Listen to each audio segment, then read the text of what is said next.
Montgomery County in north-central Georgia, central Newton County in north-central Georgia, until 9:30 p.m. Eastern Daylight Time Saturday.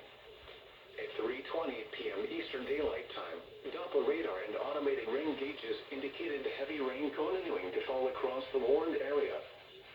2 to 4 inches of rain have already fallen, with an additional 1 to 2 inches possible.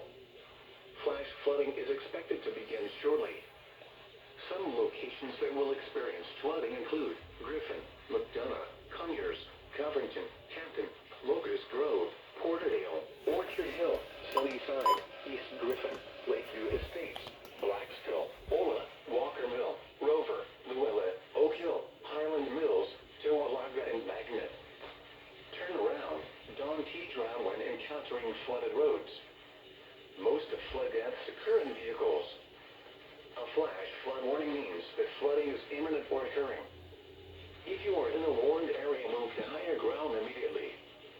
Residents living along streams and creeks should take immediate precautions to protect life and property.